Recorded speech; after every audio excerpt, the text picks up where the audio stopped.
तो hello everyone, कैसे हैं आप लोग। आशा करता हूँ सब लोग स्वस्थ होंगे और पढ़ाई कर रहे होंगे। जो आज का हमारा विषय है वो कम्युनिकेटिव इंग्लिश है। और पिछले वीडियो में हमने लगभग 1 आवर समथिंग मिनट का वो वीडियो था जिसमें हमने पूरा ओवरव्यू जाना था कि किस प्रकार से, यदि अभी तक हमने कुछ नहीं पढ़ा है कम्युनिकेटिव इंग्लिश में और बढ़िया मार्क्स स्कोर करना चाहते हैं तो क्या क्या पढ़ें, कैसे पढ़ें, कौन कौन सा टॉपिक है जो हमारे एग्जाम में डायरेक्टली पूछता है 7 मार्क्स और 14 मार्क्स में। इवन ऑब्जेक्टिव क्वेश्चन यानी 2 मार्क्स में भी जो पूछता है उसके बारे में हमने देखा था पिछले वीडियो में। और मैंने ये भी बोला था कि अगले वीडियो में हम लोग क्वेश्चन बैंक पर डायरेक्टली फोकस करेंगे, क्योंकि ऐसा देखा गया है कि जितने भी मतलब लिखने वाले सब्जेक्ट हैं उसमें प्रीवियस ईयर क्वेश्चन को डायरेक्टली अगले साल के क्वेश्चन में ला दिया गया है। तो आइए देखते हैं। ये हमारे पास बिहार इंजीनियरिंग यूनिवर्सिटी जो सेकेंड सेमेस्टर जो इलेक्ट्रिकल इंजीनियरिंग के स्टूडेंट्स को पढ़ना है कम्युनिकेटिव इंग्लिश, उसका 2022 का है ये क्वेश्चन पेपर। तो इसमें हम देखेंगे जो सबसे पहला नंबर क्वेश्चन है, क्वेश्चन नंबर 1। इसमें one word substitution, one word पहले हमें देखना होता है, ठीक। सो देखते हैं one word. One who is out to destroy government. पिछली वीडियो में हमने इसका किया था, तो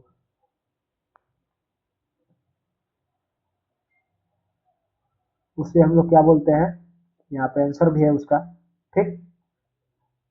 सेबोटर, a man live in same age with other, उसे हम लोग क्या बोलेंगे, contemporary, okay. That which is fit to be eaten that is known as edible. अगला है spread of diseases in a particular area in one time, उसे क्या बोलते हैं, एपिडेमिक। तो ये हमने पिछले वीडियो में देखा था, ठीक। अगला आता है synonym.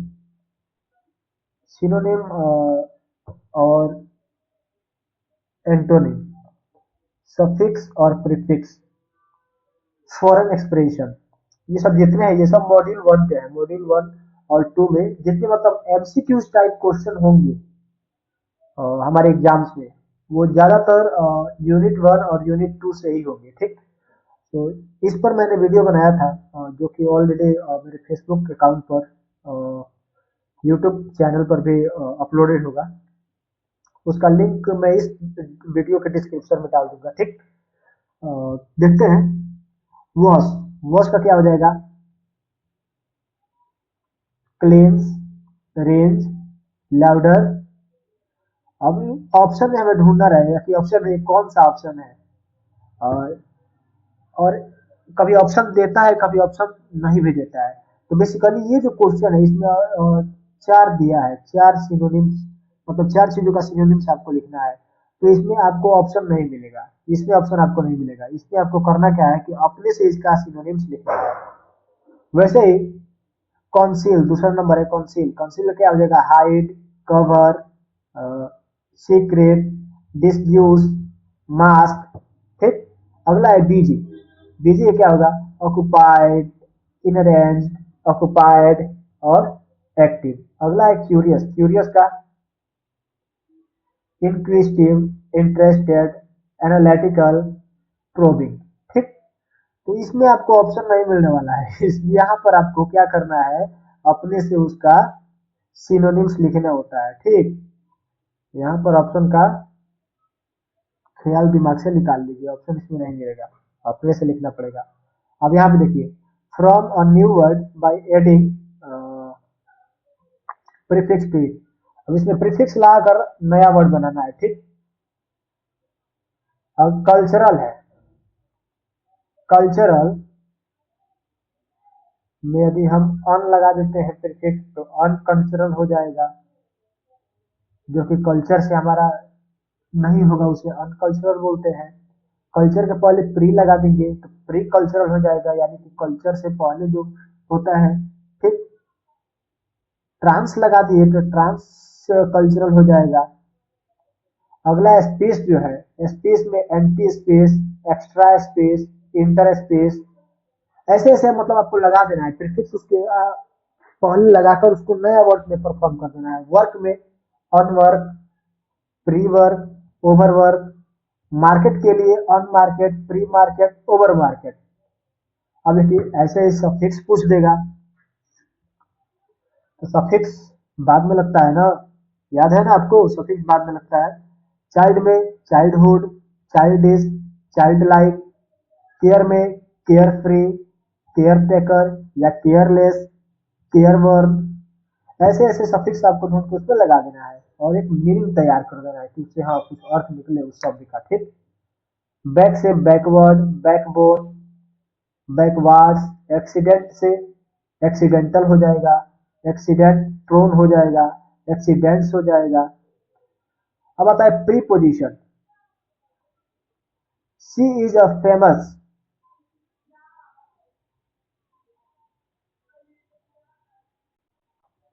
She is famous dash for dash her watercolor painting. So we can use for and both in this uh, both preposition uh, in this question. Okay, so यहाँ पर हम लोग for और both दोनों का प्रयोग कर सकते हैं। दूसरा है the car went dash the tunnel। तो इसमें हम लोग जो preposition है हमारा उसमें हम थ्रू लगा देंगे इसमें। ठीक। अगला है I attended a quick meeting dash for dash leaving for the day। So यहाँ पे हम लोग before लगा देंगे प्रीपोजिशन इसमें। ठीक। अगला है the sun is dash the clouds। तो इसमें हम लोग behind लगा देंगे, behind the clouds। ये हमारा प्रीपोजिशन हो गया। और मीनिंग्स देना होता है हमको फॉरेन एक्सप्रेशंस का। ठीक। तो ये हमारा मीनिंग हो जाएगा इस फॉरेन एक्सप्रेशंस का। देख लीजिएगा इसे। अब इन वर्ड्स का हमें मीनिंग लिखना है। Hold good, to be true और वैलिड। ओके।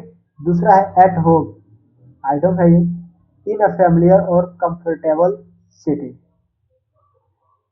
अगला आता है frame the sentences with the following idioms. जिसमें आइडियम्स के द्वारा फ्रेम करना है सेंटेंसेस को। ठीक। तो ये आप लोग कर लेंगे और इसे मैं आप लोग पर छोड़ता हूँ। अब नीचे क्या करेगा, या तो आपको पैसेज देगा, अनसीन पैसेज देगा, या किसी के बारे में 4-5 लाइन लिखने को दे देगा, जो सबसे लास्ट वाला ऑप्शन रहेगा उसमें। तो यदि पैसेज देता है तो पैसेज में 1 2 3 4 5 6 करके, जैसे यहाँ पर दिया है 1 2, वैसे उसमें भी दे देगा। उसमें क्वेश्चन पूछ देगा, जैसे पिछले वीडियो में हमने अनसीन पैसेज का क्वेश्चन देखा था पोएम वाला, उसी प्रकार से एक पोएम या कुछ शॉर्ट अनसीन पैसेज दे देगा, उसे क्वेश्चन दे देगा जिसका आंसर आप लोग को बताना पड़ेगा। तो यहाँ पर सॉफ्ट स्किल के बारे में पूछ लिया है लिखने के लिए 4 लाइन, 4 सेंटेंसेस। तो सॉफ्ट लाइन के बारे में यहाँ पर ये हमारा सेंटेंसेस हो जाएगा। ठीक। अगला देखिए, अब हमने जैसा बोला था आपसे रिपोर्ट राइटिंग के बारे में, पिछले वीडियो में हमने रिपोर्ट राइटिंग के बारे में पढ़ा था। ठीक। और यहाँ पे क्वेश्चन दिया गया है right in detail the essential of report writing. ये जो क्वेश्चन है ये 14 मार्क्स में पूछा हुआ है, 14 मार्क्स में पूछा हुआ है ये क्वेश्चन। ठीक। तो यहाँ पर हमें इसेंशियल्स जो स्टेप्स होते हैं रिपोर्ट राइटिंग के, उसके बारे में हमको यहाँ पर लिखना है। तो पिछले ही वीडियो में हमने बताया था कि यदि कोई आप रिपोर्ट राइटिंग लिख रहे हैं तो अपने रिपोर्ट में, अपने कम्युनिकेशन में क्या होना चाहिए, क्लियरिटी होना चाहिए। क्लैरिटी जब तक नहीं होगा तब तक आपका रिपोर्ट कोई समझ नहीं पाएगा। अब जा रहे हैं हम रिपोर्टिंग करने किसी चीज के बारे में, और वहां पर जाकर पता चला कि हम उल्टा रिपोर्टिंग करने लगे, करना है दूसरे चीज के बारे में, करने लगे दूसरे चीज के बारे में, तो वहां पर हमारा रिपोर्टिंग क्या हो जाएगा, रिपोर्टिंग स्टाइल हमारा टोटली रॉन्ग हो जाएगा। Nobody want to listen to your reporting affair. तो सबसे पहले हमें वहां पे अपने आप को उस प्रकार से प्रिपेयर करना है, उस प्रकार से अपने अंदर क्लैरिटी लाना है कि जो हमारे इर्द गिर्द जो ऑडियंस हो, जब हम रिपोर्टिंग कर रहे हैं तो उन्हें अच्छा लगे। लेकिन यहाँ पर तो हमें रिपोर्ट लिखना है, ठीक। तो रिपोर्ट राइटिंग के लिए सबसे चीज होता है क्लियरिटी। जब जब हम लिखेंगे तो उसे क्लियर और कंसाइज वे में लिखेंगे कि जब कोई देखे उसे तो उसे एकदम अच्छे से समझ में आ सके एक ही बार में, ठीक। The writing should be easy to understand. जो हम लिख रहे हैं वो अच्छे से, आसानी से किसी व्यक्ति द्वारा समझ में आ जाए। And the information should be presented in a logical order. और इंफॉर्मेशन जो उसमें हम पुट कर रहे हैं अपने रिपोर्ट राइटिंग में, वो एकदम वहाँ पे लॉजिकल ऑर्डर में हो। ऐसा नहीं कि रिपोर्ट हमने कुछ और डाल दिया और मामला कुछ और हुआ है, ठीक। तो यहाँ पर हम गड़बड़ हो जाएगा, ठीक। एक्यूरेसी, अगला जो है हमारा एक्यूरेसी, ठीक।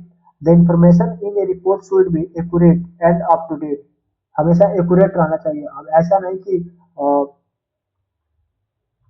कुछ मान लीजिए कोई घटना घटा है, उसके बारे में हमें रिपोर्ट करना है, रिपोर्टिंग लिखना है, ठीक। एक्सीडेंट हुआ है कहीं पे, तो एक्सीडेंट में पे हमें रिपोर्टिंग करना है और रिपोर्टिंग को लिखना भी है। तो वहां पर खुशियां मनाने वाली चीज को, जश्न मनाने वाली चीज को हम नहीं लिखेंगे, पार्टी मनाने वाली चीज में नहीं लगाएंगे। हम उसे जांचेंगे कि एक्सीडेंट कैसे हुआ है, वैसा स्टेप्स हम लिखेंगे। अब छाया है मातम, वहाँ पे हम जाके ढोल नगाड़े पिटवा रहे हैं, वहाँ पे लिखेंगे कि कहीं मातम छाया है और मंत्री भी यहाँ पर ढोल नगाड़े पिटवा रहे हैं। तो इस प्रकार का जो हमारा रिपोर्टिंग होगा वो टोटली रॉन्ग हो जाएगा, लोग वहीं पे पीटने रहेगा। सो ये सब देखते रहना है हमें, ठीक। The writers writers should take care to avoid errors in fact और ग्रामर। और ग्रामेटिकली भी हमें उसे सही लिखना है। जैसा कि हमने पिछले वीडियो में ही ऑलरेडी बताया हुआ है कि जो हमारा रिपोर्टिंग होगा वो हमेशा किस में होगा, पास्ट टेंस में होगा। Always use third person, don't write here I we. ये सब चीजों को आपको अवॉइड करना है रिपोर्ट राइटिंग में, okay.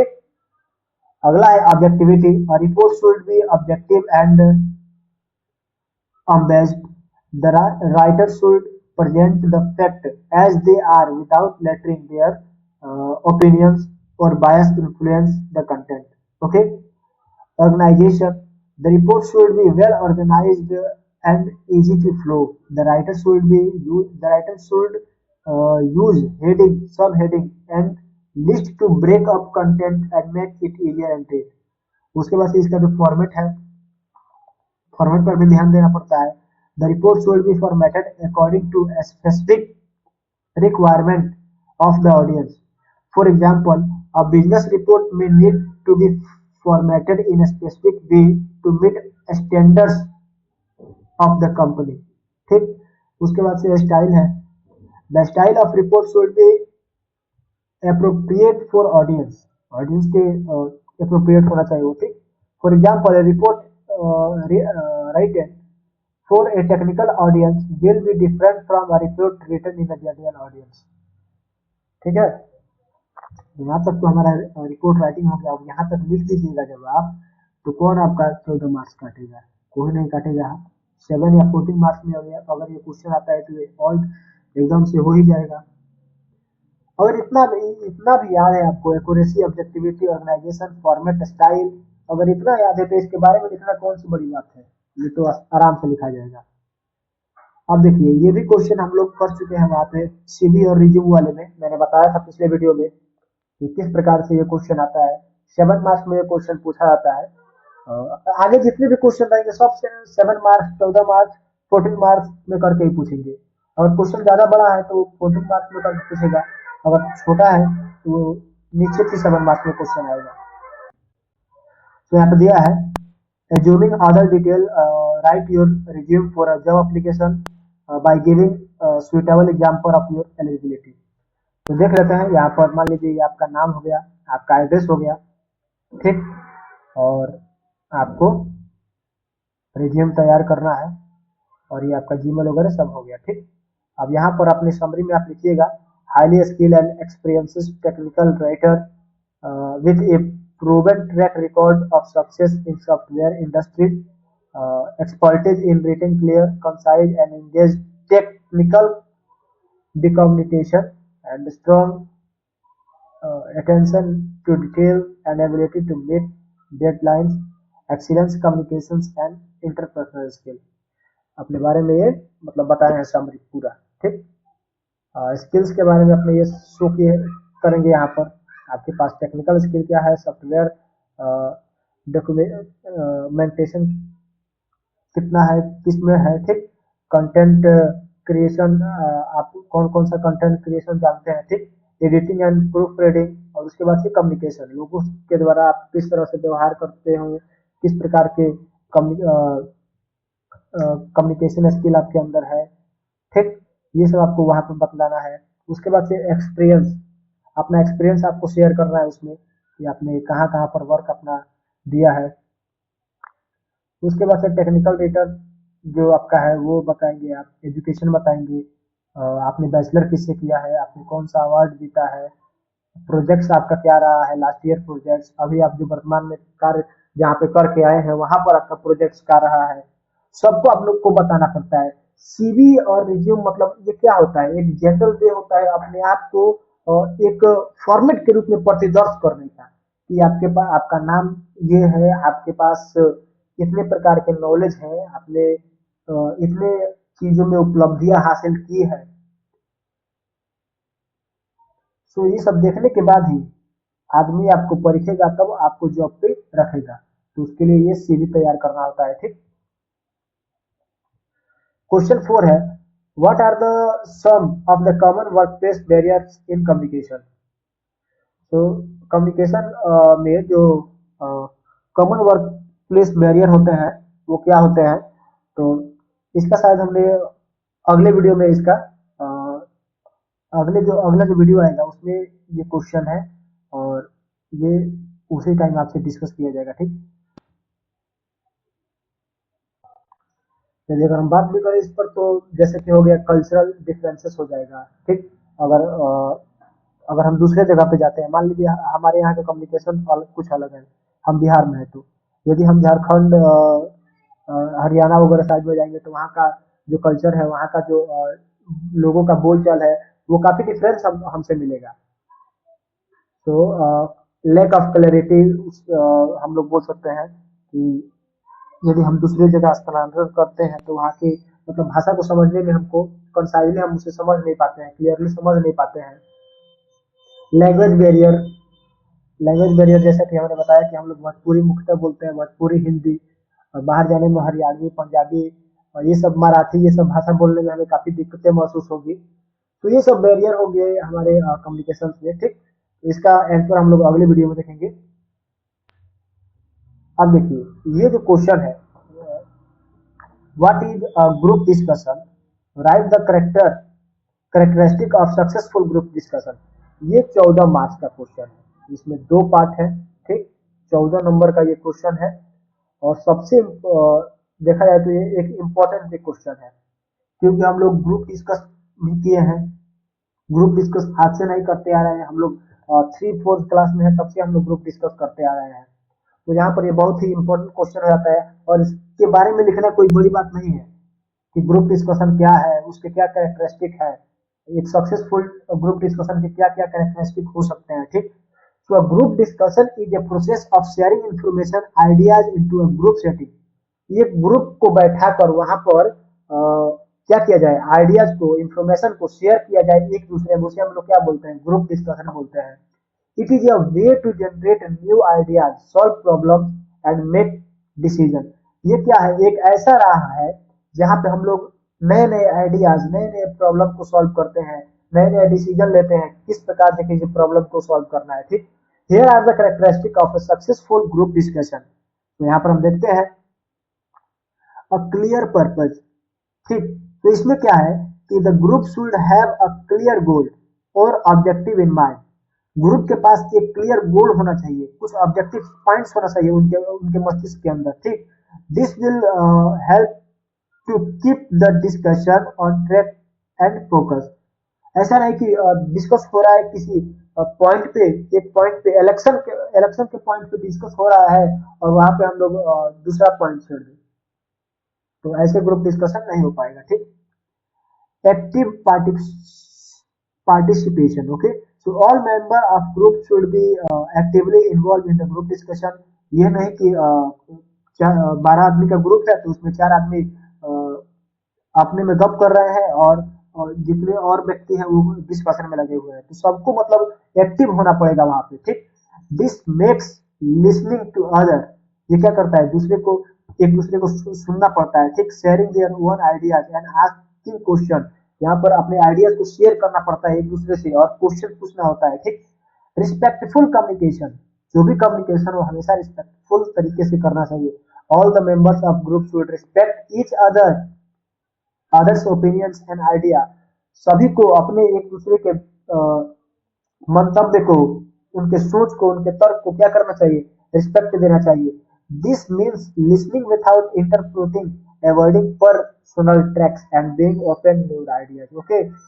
Critical thinking, the group should be able to think clearly about the information ideas are being shared, और उस ग्रुप में क्या होना चाहिए, the group should be able to think, वो ग्रुप कैसा होना चाहिए, उस तरह से सोचने मतलब लायक होना चाहिए इंफॉर्मेशन को, आइडियाज को, जो कि वो एक दूसरे से शेयर कर रहे हैं। ऐसा नहीं कि कुछ ऐसा पूछ दिया जिसका कोई आइडियाज नहीं है, जिसका कोई थीम ही नहीं है। This means evaluating the information, identifying potential problems, and proposing solution. Okay, problem solving. The group should be able to solve problems in a creative and collaborative way. यदि कोई ग्रुप है तो ग्रुप में हम लोग किसी प्रॉब्लम को अलग अलग प्रकार से हम लोग सॉल्व कर सकते हैं, ठीक। और उसे आसानी से हम लोग किसी प्रॉब्लम का हल निकाल सकते हैं। This means brainstorming solution, considering different perspectives and make decision that are in the best interest of the group. Okay, उसके बाद से डिसीजन मेकिंग, ये हो गया हमारा ग्रुप डिस्कस के बारे में। ये कौन सी बड़ी बात है यार, लिखना ही आराम से लिखा सकता है ये। 14 मार्क्स का क्वेश्चन एकदम इजी है, थोड़ा भी इसमें मतलब वो नहीं है कि ज्यादा भारी हो जाएगा, ये हो जाएगा, वो हो जाएगा, ऐसा कुछ नहीं है।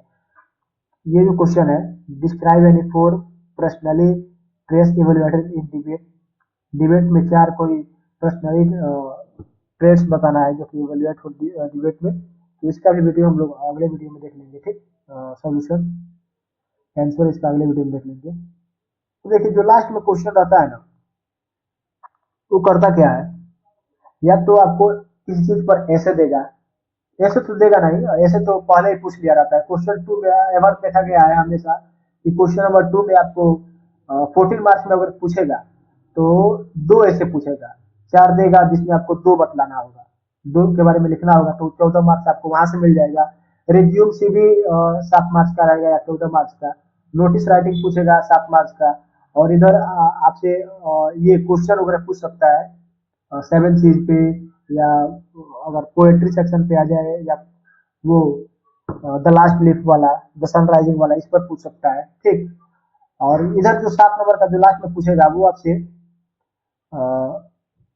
देखिए यहाँ पे इफेक्टिव, ये फीडबैक के बारे में पूछ लिया है 7 नंबर पे। और ये क्वेश्चन हमेशा लास्ट में पूछता है, not more than 150 word, right about blooded learning. तो 150 वर्ड से कम में ही इसको लिख देना है आपको। Blooded learning is a learning approach that combines online and traditional classroom instruction. It offers learners to flexibility to learn at their own place and in their own way, while still providing the benefits of face-to-face interaction while instructors and peers. There are many different way to implement blended learning, but some common elements include online learning module. This module can be used to deliver content, provide practice exercise, facilitate discussions. Okay, classroom instruction, assignment, blended learning. Okay, so there are some benefit of blended learning: flexibility, accessibility, personalization, collaboration, cost effectiveness. Okay, फिर जो हमारे हो गई इसका हो जाएगा। अब last number question है 8वां, कि 2 क्वेश्चन और बचा है। अच्छा 2 क्वेश्चन पूछा है, देखिए यहाँ पे ऐसे पूछा है, ऐसे पूछा है यहाँ पे। तो इस क्वेश्चन को आप लोग देख लीजिएगा, ऐसे वाले पार्ट पे आ जाते हैं हम। ये जो क्वेश्चन नंबर कौन था, 8वां था, ठीक। फिर ये देखिए, ये पूछा है सीधे एकदम, one of the flowing, 7 marks का ये क्वेश्चन है, 7 marks. Influence of Indian cinemas on the youth, youth पर जो हमारा इंडियन सिनेमा का influence of Indian cinema on the youth, okay. तो क्या प्रभाव पड़ रहा है इंडियन सिनेमा का यूथ पर, इसके बारे में लिखना है। इसलिए जो पहले वाला वीडियो था, उस वीडियो में उसका पार्ट शायद क्रॉप हो गया है, उसका नोट्स में इसका आपसे प्रोवाइड कर दूंगा। लेकिन यहाँ पे मैं बतला दे रहा हूँ आपसे कि ये इम्पोर्टेंट क्वेश्चन हो जाता है यहाँ पर, क्योंकि पिछले 2 बार से ये क्वेश्चन आ रहा है, what is the influence of Indian cinemas on your. मुख्य रूप से अगर हम प्रभाव देखें तो पहले का जो सबसे पहला मूवी निकला था, सबसे पहला मूवी था राजा हरिश्चंद्र, जिसको बनाया गया था। उसमें जो पहले के मूवी होते थे उसमें कुछ तर्क सोचने वाला भी होता था, और जिसे देखने के पास बाद से लोगों को क्या इम्पैक्ट पड़ता था, कुछ मतलब प्रभाव पड़ता था लोगों के अंदर, कुछ चेंजिंग आते थे, कुछ बदलाव आते थे। कुछ ऐसे मूवी होते हैं, मूवी हो गया इसमें पारिवारिक गतिविधियों के बारे में दर्शाया गया है कि पारिवारिक गतिविधियां किस प्रकार से रहती है, परिवार को किस प्रकार से समेट कर चलना है। स्वदेश आ गया। लेकिन जो आज की मूवी है, जैसे आर्टिकल 15, पद्मन, पैडमैन, दंगल, ये सब मूवी है, ये ब्रेक कर रहे हैं निगेटिव स्टीरियोटाइप को, रूढ़िवादी मतलब तो धारा को सोसाइटी में ये ला रहे हैं, ठीक। Positive thought like gender quality, social rights etcetera are spread through this movie. इस मूवी, इस सब मूवीज के चलते, मतलब बकवास मूवी अगर बोला जाए इस सबको, पहले की मूवी में आज की मूवी में बहुत ज्यादा अंतर पाया जा रहा है। पहले मतलब ऐसा देखा जा रहा था कि कुछ भी हो तो उस पर कुछ तर्क रहता था, उसके अंदर कुछ ज्ञान छुपा रहता था। लेकिन आजकल इंडियन सिनेमाज है, इनके बारे में कहना बहुत ही मतलब असहजता आदमी महसूस करता है। खैर देखने वाले जाने, आजकल तो मूवी देखने का भी समय नहीं बचता है, आदमी इतना ना ज्यादा व्यस्त हो गया है कि तो इसके बारे में यहाँ पर लिखना था। कहाँ था हम लोग, कहाँ चले गए, इसके बारे में लिखना था। तो इसका मैं पीडीएफ दे दूंगा आपको, वहां से आप लोग इसे देख लीजिएगा। तब तक के लिए थैंक यू, मिलते हैं अगले वीडियो में। और अगला वीडियो जो हमारा होगा वो 2024 या 21 का जो क्वेश्चन पेपर होगा उसके बारे में डिस्कस किया जाएगा। चलिए ठीक है फिर।